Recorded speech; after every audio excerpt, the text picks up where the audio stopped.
Do you wonder how to win a house in today's competitive market? What does the market look like as far as multiple offers, and how do each of them compare? Well, stay tuned because I'm going to give you my insider view perspective on this.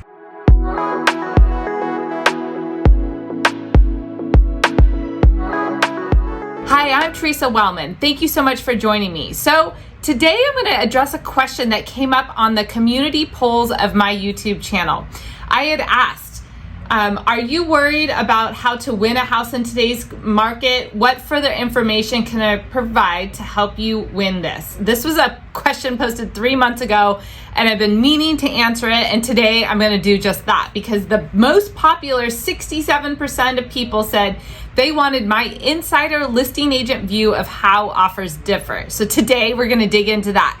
And I want you to stay tuned because not only am I going to go through a couple different scenarios, I'm going to give you a perspective over time looking from January 22 to current, which is the very beginning of May 2022. So you're going to get some nuggets out of this information.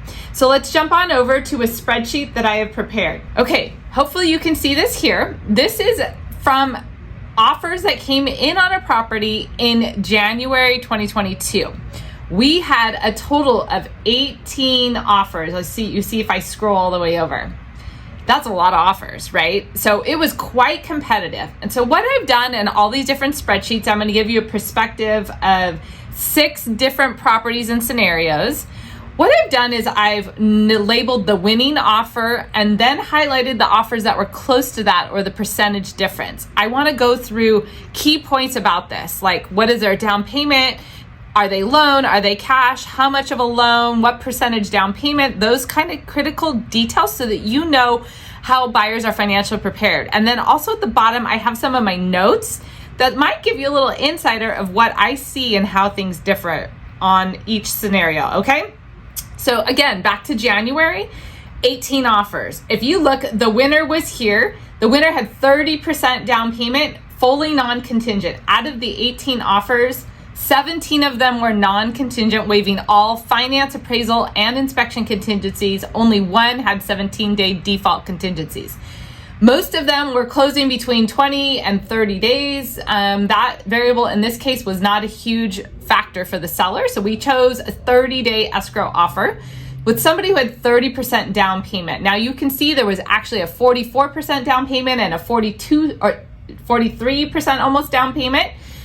Which were significant, and the winning offer was actually the highest here with just slight offers very close to that. One only off 0.3%, one off 1.5%. So not a big difference. But if you look at the range here, we've got somebody who was 21% below the winning offer, 21.7, 21.1. So huge range. These over here are 9 and 14. So not as far off. This one had 80% down payment. That's really unusual, but every single one of them had a loan. So interesting scenario. I want to point out the notes here of why we chose this one. Number one, this offer didn't come in as the highest.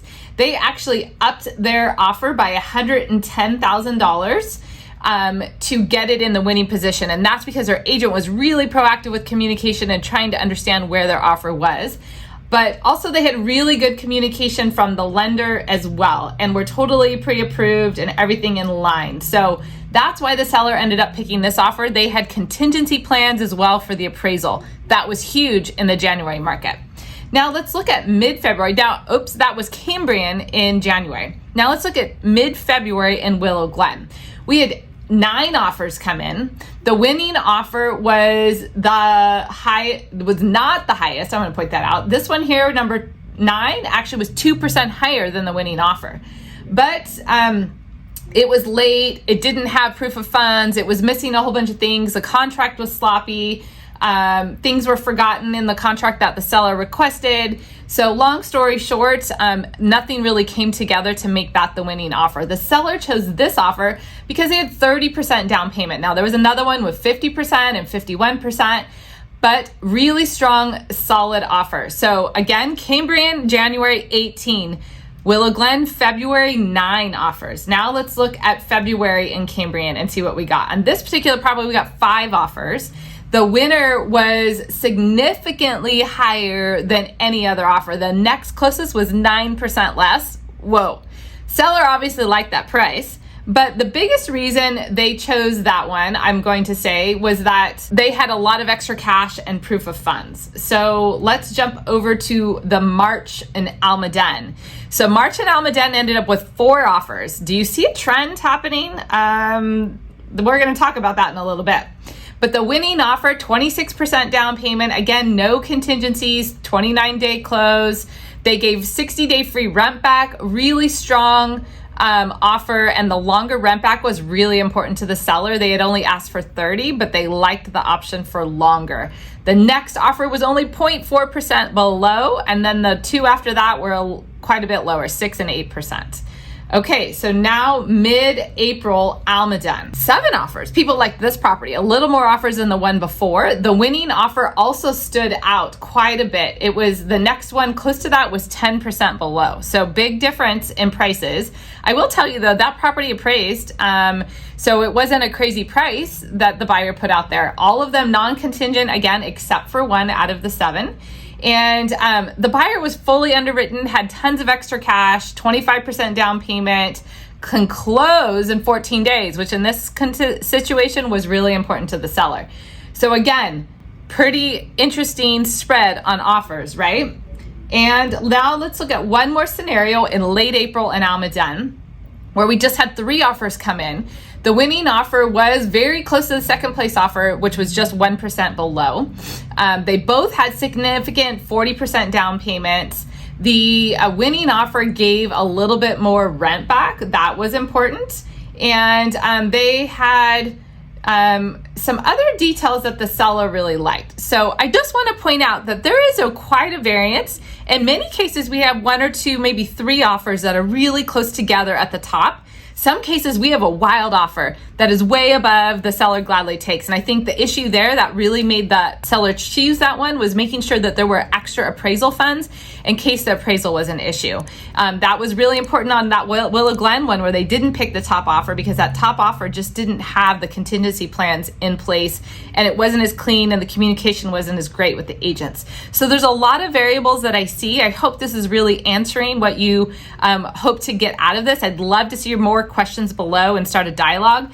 But I wanted you to stay tuned because did you notice a trend? I mentioned 6 different scenarios here, right? 6, yes. January, Cambrian, 18 offers. February, Willow Glen, 9 offers. February, Cambrian, 5 offers. Almaden in March, 4 offers. And then in Almaden in April, 7 offers. And then another Almaden in April, 3 offers. Do you see that double-digit offers were shrinking?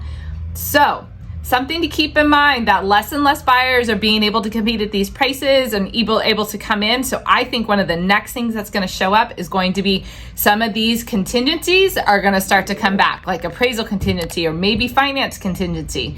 So buyers, beware out there. Make sure that you know what's going on, what the pending sales prices are so that you're not overpaying, but you're still getting in at a good price for yourself. Thanks for watching. Look forward to your questions.